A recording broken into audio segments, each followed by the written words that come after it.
அன்பார்ந்த சகோதர சகோதரிகளே, இளைஞர்களே, இது ஒரு வித்தியாசமான மேடை. என் அரசியல் மேடை தான் நான் ஆண்டாண்டு காலமாக பார்த்த மேடை. சினிமா மேடை ஒரு ரெண்டு பார்த்துருக்கேன். ஆனால் இது ஒரு முதல் சினிமா மேடையாக இன்னைக்கு நிறைய ஆக்ட்ரஸ் எல்லாரையும் ஒரு இடத்துல பார்க்கும்பொழுது மகிழ்ச்சியாக இருக்குது. குறிப்பாக நம்முடைய ப்ரொடியூசர் கம் டைரக்டர் திரு தம்பிதுரை அவர்கள் சிறந்த ஒரு பணியை ஆற்றியிருக்காரு. ஒரே நேரத்தில் 2 வேலையை ஒரு மனிதர் செய்ய முடியும் தொடர்ந்து அப்படிங்கிறத தாண்டி 9 வேலை 10 வேலையை சேர்த்து செஞ்சுருக்காரு. அப்படிதான் நான் பார்க்குறேன். இது 2 வேலைன்னு அவங்கெல்லாம் நினைக்கிறாங்க. ஆனால் 10 வேலைக்கு மேலே இதில் வேலை இருக்குது. 24 ஹவர்ஸும் வந்து தன்னை டெடிகேட் பண்ணிட்டு ஒர்க் பண்ணோன்னா அது ஒன்றும் சாதாரண விஷயம் இல்லை. அதுக்காக நிறைய உளவியல் ரீதியாகவும் தயாராக இருக்கணும். இல்லைன்னா இது சாத்தியமற்ற ஒன்று. ஆகையால் சைக்கலாஜிக்கலாக இஸ் பில்ட் அப் ஹிஸ்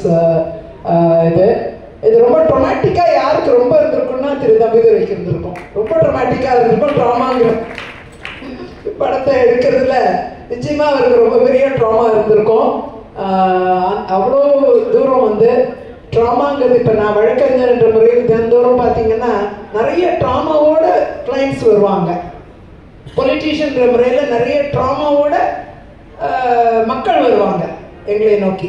இப்போ அவங்க ட்ராமாவை தீர்த்து வைக்கிறதுக்கு என்னால் என்ன செய்ய முடியும்? பொலிட்டீஷியன் முறையில் கலெக்டரை கூப்பிடணுமா, அமைச்சரை கூப்பிடணுமா, இதை சால்வ் பண்ணுறதுக்கு அவங்க ட்ராமாவை தீர்க்கிறதுக்கு நான் என்ன செய்யணும்ட்டு வேலை பார்த்துட்டே இருந்து பழக்கப்பட்டிருக்கேன். ஸோ இந்த ட்ராமாங்கிற வேர்ட் வாழ்க்கையில் தினந்தோறும் பயன்படுத்துகிற ஒன்றாக அமைஞ்சிருச்சு எங்களை போன்றவருக்கு. கிளைண்ட்ஸ் வருவாங்க, சொத்து பிரச்சனையோடு வருவாங்க, தனிநபர் உரிமை பறிக்கப்பட்ட பிரச்சனையோடு வருவாங்க, நிறைய பிரச்சனைகளோடு வருவாங்க, நிறைய ட்ராமாவோடு வருவாங்க.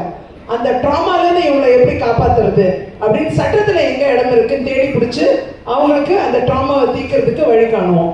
அப்படி தினந்தோறும் ட்ராமாவை நான் ஹேண்டில் பண்ணுற மாதிரி நீங்கள் ஒவ்வொருத்தரும் ட்ராமாவை ஹேண்டில் பண்ணிட்டு தான் இருக்கீங்க. அது உங்களுக்கே தெரியாமல் உங்கள் வாழ்க்கையில் நடந்துகிட்டு இருக்கிற ஒன்று. தினந்தோறும் நாம் சந்திக்கிறது ட்ராமா. அந்த ட்ராமாலேருந்து ரிலீவ் ஆனால் சந்தோஷம், ஹாப்பினஸ் வந்துடும். அப்போது டெய்லி லைஃப்பில் பார்க்குற ஒன்றை தான் இந்த சினிமா வந்து தீவிரமாக நிறைய விஷயங்களை ஒருங்கிணைத்து காமிச்சிருக்கோன்னு நான் நினைக்கிறேன். நான் இன்னும் சினிமா பார்க்கல, அதனால் நிச்சயமாக ப்ரிவியூவில் சினிமா பார்ப்பேன்னு நினைக்கிறேன். இந்த பாடல் வந்து நீங்கள் திரு ராஜ் பிரதாப் அவர்கள் சிறந்த பாடல்களை வழங்கியிருக்காரு. பிரமாதமான பாடல்கள்.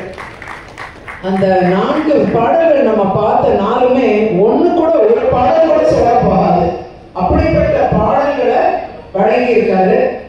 லிரிசிஸ்ட் வந்து திரு மகேஷ் பாலகிருஷ்ணன் 2 பாடல் எழுதியிருக்காரு. அவர் என்னுடைய நெருங்கிய உறவினர். இன்னைக்கு நம்ம கூட இல்லை. அவர் ரொம்ப இளம் வயதிலேயே இறைவனடி சேர்ந்து விட்டார். அவர் வந்து தன்னுடைய வாழ்க்கையில மிகப்பெரிய பாடலாசிரியர் ஆகணும்ட்டு கடுமையாக உழைத்தவர். இந்த மூவிக்காக முதற்கட்ட பணிகளில் தன்னை ஈடுபடுத்திட்டு தாலியில் வானத்தி தாலியில் பாட்டு ஒன்று, இன்னொன்று ஒரு பார்வை. இந்த 2 பாடல்களுமே மெலடி ரொம்ப அருமையாக இருந்தது. கேட்கவே ரொம்ப பிரமாதமாக இருந்துச்சு. நிச்சயமாக இது மீதி 2 பாடல்களும் ஹிட்டு. அது 2மே பார்த்தீங்கன்னா அது பாப் சாங்ஸ் அதெல்லாம். ஸோ இது எல்லாமே பெரிய லெவலில் இந்த சாங்ஸ் வந்து பெரிய ஹிட்டாக இருக்குங்கிறது என்னுடைய நம்பிக்கை. அதில் இருவேறு கருத்துக்கு வாய்ப்பே இல்லை. மீடியா நீங்கள் தான் இதை வந்து பாடல்களை கொண்டு சேருங்க. நிச்சயமாக படம் கொண்டு சேர்க்கப்படும். அதில் இருவேறு கருத்து இல்லை. இந்த பாடல்கள் ரீச் ஆனாலே மக்கள் படத்தை பார்க்க ஆரம்பிச்சிருவாங்க.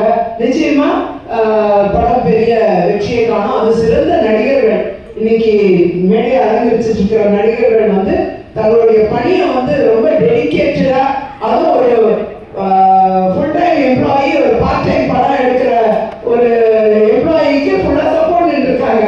அதுதான் பெரிய விஷயம். பாதி முழு டைம் டைரக்டருக்கே பாதி தொலை நிற்க மாட்டாங்க. பிலிம் இண்டஸ்ட்ரிங்கிறது அது மாதிரி நான் கேள்விப்பட்டிருக்கேன். ஆனா இன்னைக்கு ஒரு பார்ட் டைம் டைரக்டர் அந்த வேலையை பார்த்துட்டு நான் வந்து இந்த படத்தையும் எடுக்கிறேன்னு துணிஞ்சு வந்து சொல்லும்போது உங்களால என்ன செய்ய முடியும்னு முக்கால்வாசி பேர் கேட்பாங்க. ஆனா அதையும் மீறி நாங்க தான் உங்க கூட இருக்கோம், நீங்க தைரியமா படம் எடுங்க, இதை வெற்றியா செய்து காமிப்போட்டு இவ்வளவு பேர் கூட நின்றுருக்காங்க.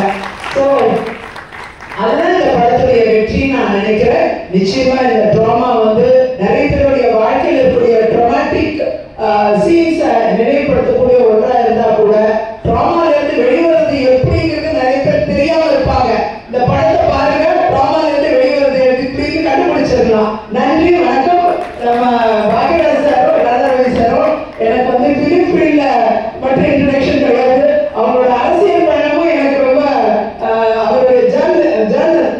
பாக்கியா, என்னுடைய முதல் பேட்டியே பாக்கியால தான் கொடுத்திருந்தேன். அந்த பல ஆண்டுகளுக்கு முன்னாடி அவருடைய பத்திரிகை வந்து ஒரு சிறந்த பத்திரிகை, நல்ல வேல்யூ உள்ள நியூஸ் பாக்கியால பார்க்க முடியும். அதே மாதிரி ராதாரவி சார் வந்து எனக்கு வந்து அவரு ரொம்ப பெரியவரா இருக்கலாம், ஆனா அவருக்கு அப்பா எம்ஆர் ராதா எங்க அப்பாவோட ரொம்ப நெருங்கின நண்பன். அப்படி அவங்க குடும்பமே எங்க குடும்பத்தோட ரொம்ப இணைந்து பயணித்த குடும்பம். அவருக்கு பல் மருத்துவரா இருந்தார் டாக்டர் பத்மநாபன்ட்டு, ராதாரவி சாரோட அப்பாவுக்கு பல் மருத்துவரா இருந்தார். அன்னைக்கு பெரிய ஜாம்பவான், பிலிம் இண்டஸ்ட்ரி மட்டும் கிடையாது, அரசியலையும் ஆட்டி படைத்த ஜாம்பவான் தான் அவங்க ஃபாதர். அப்படி எங்களுக்கெல்லாம் அப்படிதான் அவங்களோட தொடர்பு. ஆகையால் இந்த மேடையில வந்திருக்கக்கூடிய இரு பெரும் தலைவர்கள், அவங்க வந்து பொலிட்டிக்கலாகவும் they are very great people and also media முன்னாடி அவங்க மிகப்பெரிய மனிதர்கள், நடிகர்கள் என்ற முறையில் உச்சத்தை அடைந்தவர்கள். இன்னைக்கு இந்த படத்துக்கு சப்போர்ட் பண்ணி இன்னைக்கு அதோடைய பாடல் வெளியீட்டுக்கு வருகை தந்து அவங்க சிறப்பிச்சிருக்காங்கன்னா உண்மையாவே இந்த படத்துக்கு அவங்களோட கிரெடென்ஸ் வந்து அட்டாச் ஆகி வருது. அதுதான் எனக்கு பெரிய விஷயம். அதுவும் சேர்த்து இந்த படத்துக்கு திரு தம்பிதுரை அவர்களுக்கு, மிகப்பெரிய திரு ராஜ் பிரதாப் அவர்களுக்கும், நம்முடைய இளமாறன் அவர்கள் இதை டிஸ்ட்ரிபியூட் பண்ண போறாரு. ஒரு சிறந்த மனிதர், தன்னலமற்ற ஒரு மனநிலை கொண்ட ஒரு நபர். அவருடைய டிஸ்ட்ரிபியூஷன்ல நடக்க போற இந்த ரிலீஸ் மிகப்பெரிய வெற்றியை அடைய வேண்டும், உச்சத்தை அடைய வேண்டும். மீடியா நண்பர்கள் உதவி செய்ய வேண்டும் என்ற அன்போடு கேட்டுக்கொண்டு 21ஆம் தேதி ரிலீஸ் ஆகக்கூடிய இந்த படம் மிகப்பெரிய உச்சத்தை அடைய வேண்டும் என்று வாழ்த்தி விடைபெறுகிறேன். நன்றி, வணக்கம்.